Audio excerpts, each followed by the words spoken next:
jungler. So really, Basha, it's about digging deep into your pockets. We're expecting the Boxia to eventually get banned. Maybe even the Fredrin? Nah, probably Boxia, right? They're both lacking junglers. So now it's up to Master the Basics if he's going to get on this train, if he's going to play hardball with Coach Bad Gal Seth. Because look, if this is not a jungler ban, if they're just really afraid of the Leomord specifically from TNZ, then when they clap back, Bad Gal Seth, Fireflux will get the better jungler, whether it be whichever's left out, the Fredrin or the Baksha.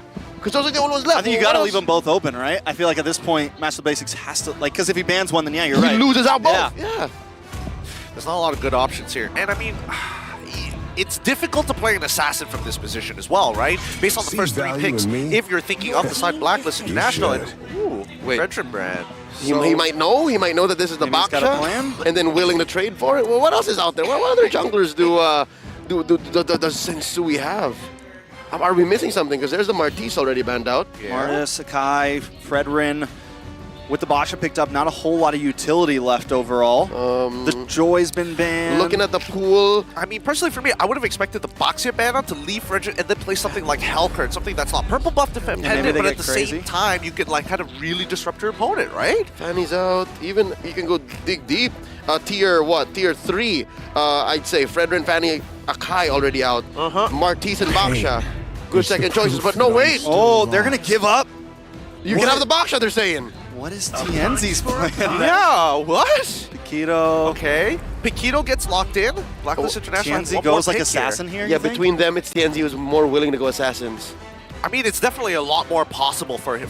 I would agree. Like, look at how squishy the majority of the targets are. And as much as like Rafael has some great healing, if you have enough of a snowball, if you have the stats, you can pretty much one-shot a good majority of the members, right? The 2 core ones from UA and as well as Oheb. I'm thinking something really spicy here, honestly. I'm thinking TNZ's about to get real crazy. Maybe if like this is the predicted Baksha, right? I mean, if Blacklist picks up the Basha here, then Fireflux, I think high chance of assassin. Priestess of Primal Lightning. Wait, what? Jungle Pack? No way. We haven't seen this in so long. The Jungle Paquito.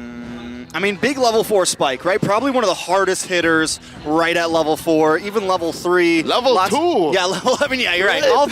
All through. Big opportunity, especially if they want to try to put pressure on Rosa here. Like, if that's the plan, we come into the mid lane quickly, try to maybe even get a kill on Rosa before the black shoes happen. But definitely risky. Tons of movement from the whole team.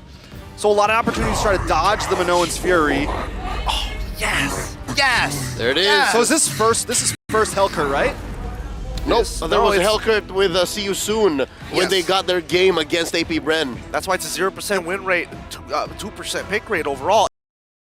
And it's important to note, Hellcurt, that silence is going to be game-changing, especially when you turn off the lights. With the Minotaur just hanging out in the back. Imagine giant Minotaur just jumping out of the dark at you. That's a big turn. So with that said, again, the numbers will not support Fireflux, given how it's in execution. It's in how it changes the dynamics of Blacklist lineup, their opponents, that allows for them to get the big dubs. With that said, Blacklist International, I think if they wanted to go fast, if ever they were going to go fast, it was with a lineup like this. So already, they're off to a great start, but Bull's still in Fireflux's court, man. Momentum's with them. All right. Let's see how much momentum is going to carry them over that finish line as we are contested for both sides. 1-1 is the current game score as we jump into the land of dawn for game number 3. If you're just tuning in, welcome. It's going to be Blacklist International on the blue side up against Fireflux Esports on the red side. All right, so Blacklist wants to go fast, right? They want to hit the zoom. On the other hand, I feel like Fireflux, like they always try to do, they need to try to slow them down here. They have the Minotaur, similar to the Tigreal. They have something that can kind of delay any type of oppression or aggression that Blacklist maybe wants to bring in these first few minutes. Yeah, I think the perfect term for Fireflux's winning image is the tempo break, the clutch, the turn. Because as soon as Blacklist tries to get into position, try to set up the burst, try to set up the CC with Edward and of course Renegades offensive Holy Baptism, Fireflux just presses the button, right? Just turn it dark, let's heal up, let's clap back, let's put you up into the air, trampoline with the Minoan Fury, and you go from there. Looking at our emblem game so far, you see that it's the Assassin on the Hellcurt, and Assassin also on Sensui, while they're both rocking the Lethal Ignition. So there's a solid amount of burst coming in from these Assassin and Fighter type junglers. Again, they're borderline utility. They're borderline just for their kit alone or mobility. I mean, the Knockout Strike, the Dark Knight Falls, both of them really useful abilities, especially when paired together with some of the small strategies that you can actually go when it comes down to, hey, lock somebody down, don't worry, Edward can easily follow up with that. Or maybe Yue can even take a huge ultimate like the Minoan Fury. Well, is there an argument for him to take the Dark Knight Falls as well? I mean, if we're blind, we're both blind.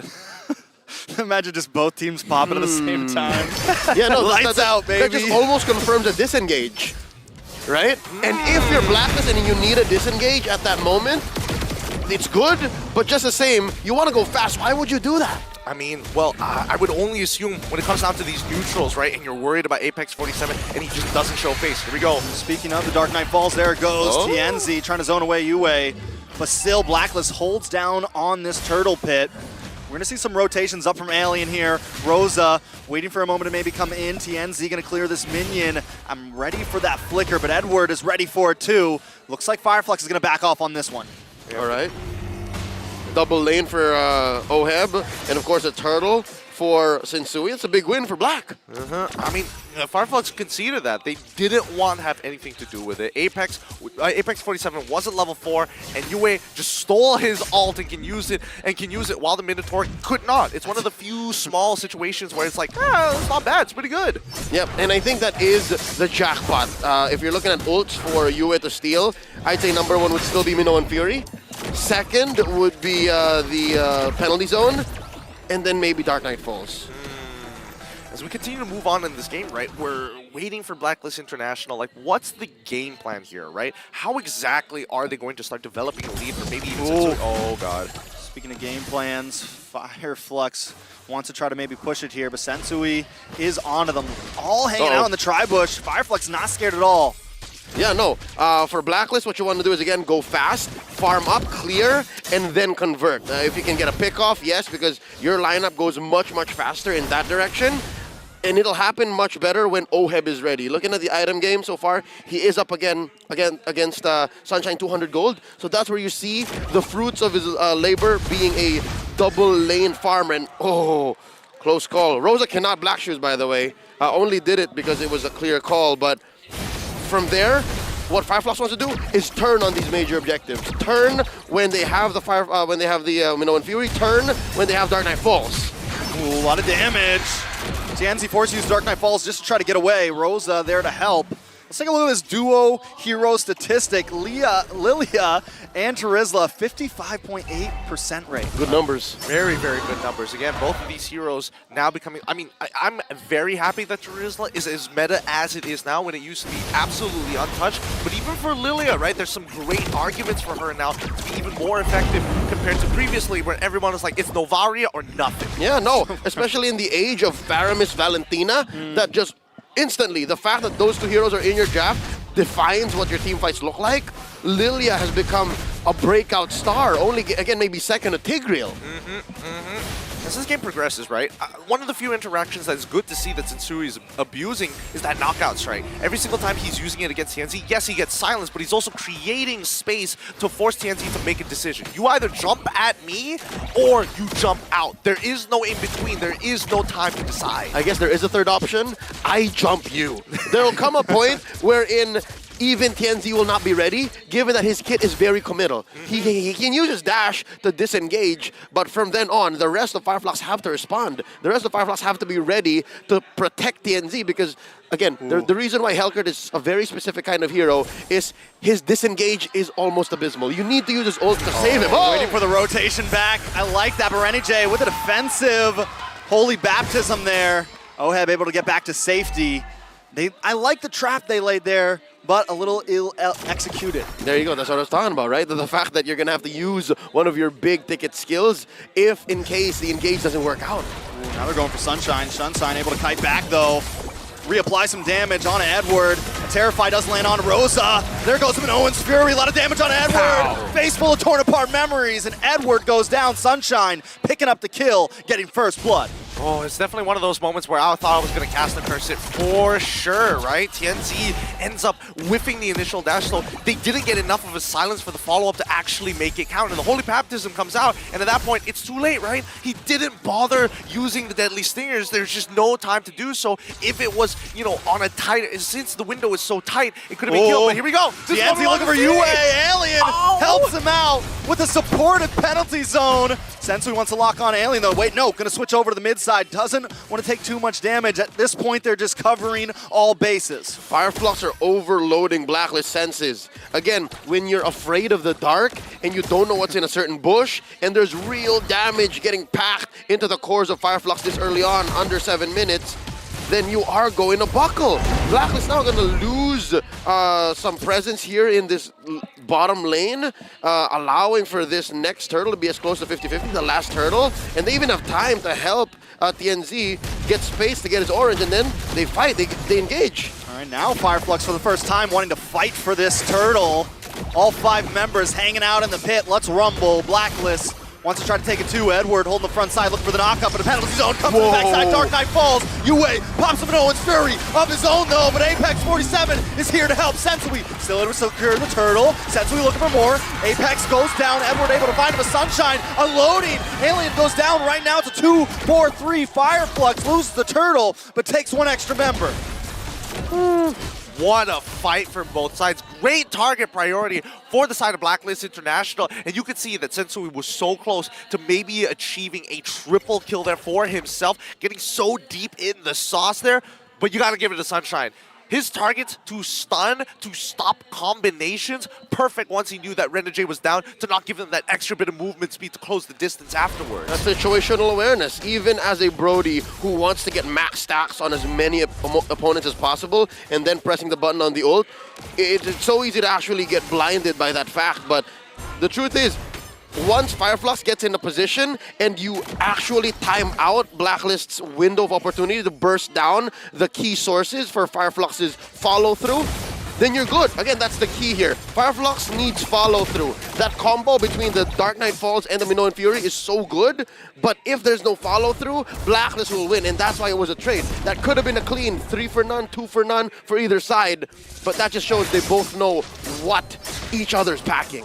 It's a matter of respect. When somebody sizes you up like that, especially when they have that much heat against them, it's dangerous. And especially, this is an elimination match, right? This is an elimination series, as a matter of fact. And this is something I was a little worried about from Fireflux. I was worried that they'd be a little too scared to size back. It's something that I felt kind of happened to them during Deus Vault, but now, even if they're a little below, even if the gold lead isn't in their favor, they're willing to hang out in the fight, hang out in the ring, and try to throw those punches to come out on top. And if you're playing against a team like Deus Vault, you pick up a few things. Deus Vault was responsible for 2 of the longest games in the group stage, so you know how patient they are. And with a lineup like this, Fireflux, they have to be very patient, and they have to time out even the Hitman's mobility, even the Hitman's vision. So right now we're back to the same situation as Game 2. They're overloading the Hitman's vision, even if it's very good, the way he's able to check pushes. Here we Dark go. Knight falls. Apex 47 on a Sensui. Sensui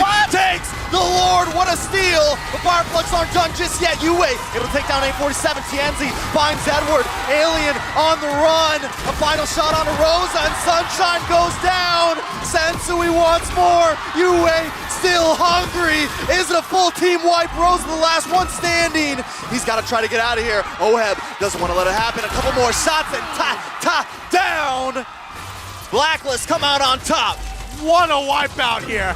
We were looking for the commitment. We were looking for the whole for Fireflux Esports so that Blacklist International can pull this in their favor as the agents go wild. A 4K lead in their pocket. Let's see how much damage they can apply to Fireflux. They didn't see that coming. Was that the first time we actually saw UA with a stolen Dark Knight Falls? Yes. It was perfect, given that, again, we're talking about how Fireflux's lineup needs the follow-through, needs the follow-up, needs to know after this combo, after Apex and TNZ put in their ult, we do so and so. They forgot the Blacks can do that too with UA's Valentina.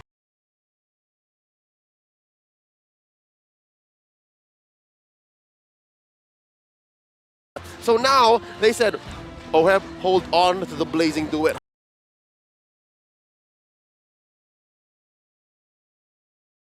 Back to something. Your children. All right, back into the game now. 5K gold lead. Blacklist just took a huge swing with that last fight. Fireflux, it kind of felt like they had a little bit of control over the game, but now that control is thrown to the wind. And with a 5K lead like that, the question is whether they can find the 2x. And I mean, so far the damage is good, right? Blacklist International are finally in a position of power, a position that is very advantageous considering that Oheb has his core items in comparison to Sunshine. 2 levels down, in a matter of fact. And let's just double check with the damage dealt. Rosa, still on top. Just, okay. But it's okay, because you have Rafaela. As soon as you try and clear those shadow energies, and you try and check how far and how deep Rosa can go, as well as Sunshine, you can top up and then come through. Again, the photo meta is still real. The fact that they nerfed the item doesn't mean it's out. You're still very good, and you're still always combat ready, compared to Fireflux, who's playing with their greens so often. But by that I mean they're playing with their ults. Again, between a lineup that can rely on their right clicks and their skills 1 and 2, compared to a lineup that needs their ults, if you have better engagement, better positioning, then the Prior will win. Exactly. And more so, if we really look at Blacklist International's composition, they don't have any necessary ways to poke out their opponent, right? And I think that's the important thing. That's why Blacklist International are sticking so close together, right? They can top up really quickly, but the same can be applied for Fireflux Esports. Yes, they can poke with Rosa, but there's the top up from Blacklist International. And if any one of the members is missing from the side of Fireflux Esports, the whole composition starts to crumble.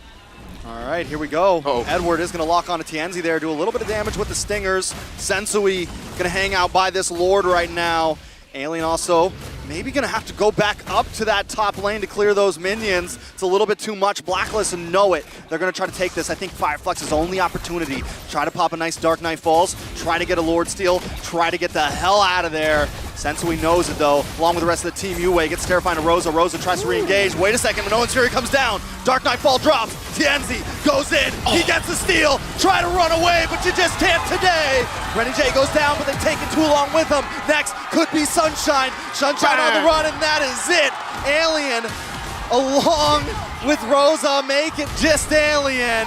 He's all alone, and Sensui's gonna be the last one to punch in the final blow, the knockout strike. All he's gotta do is land one more, but Alien survives. They've got a Lord on their side. Fireflux may survive. What a steal from Tienzi, but what a dive coming in from Blacklist International. That's what we wanted to see, a full synchronized backline jump, and it worked out. They poked out Apex, and now they're going to get an inhibitor. Make that 2. Down bottom, Oheb is also working on it. Top lane 2, wow, the defensive penalty zone. Nice penalty zone. Tienzi is back up. Minoan's Fury does come out. Edward on the run. Sensui gonna go down. Sunshine able to pick him up. Tienzi still on the chase, able to flicker in. Look for Yue, gets terrified or decides to actually just back off. Apex 47 trying to force him out of their hometown. Rosa coming from the side lane. Fireflux finally reclaiming some of their land. Wow. Again, Fireflux showing us that even if we know we're down on firepower, we can do something very specific, and that is confirm objectives. Oh, interesting. That wave was left. Oh no, the housekeeping was not done, and the mold is set in, breaking the last inhibitor. Now, I mean, you gotta admit, this has got to be a pretty good situation for Blacklist International. Now, regardless of the gold lead, now they can do the Lord dance, and more so, they can really drag it out. Now, with a situation like that, Oheb read into it and said, you know what? The waves are on our side. The waves are our friends. I'm going to build a Windtalker. Yes, that's the Windtalker. And just straight up attack the waves when it's a go. Because look, a minute from now, Lord's gonna spawn. Best believe, Blacklist is gonna pressure that long lane, make this Lord dance more perilous for Fireflux to answer for, and then they can slowly but surely get into another winning position. They're gonna force a response from Fireflux, wherein Fireflux might not be completely ready. Well, let's find out whether that's going to be the case, right? Damage dealt. Yue is catching up fast to Rosa. Rosa's gotta be careful. So far, so good, but I feel like if Fireflux wants to have any semblance of bouncing back, it's it's figuring out a way to punish Oheb and Renegade collectively, right? Because Edward so far has been peeling unbelievably for the team, and he might not necessarily be the one that you want to take down. I think step number one is to bait out a Purify. The fact that Blacks International now respect the very little but very potent CC that Fireflux is presenting means they're on to something. So if Blacklist can pop one Purify and then Fireflux can wait that out, then maybe Fireflux can bounce back. That's where they start. And ke-3 keeps walking into those punches. Sensui always ready for him. This Lord, I mean, if Blacklist gets this, I think it's GG's unless Fireflux pulls something off incredible. Tienzi's going to be forced to try to go for the steal again. Does he want to maybe try to take somebody out, though? Do they maybe just want to make this the last fight instead of just the Lord steal? It's definitely going to be tough, and there's a lot of things they got to answer here in a small amount of time.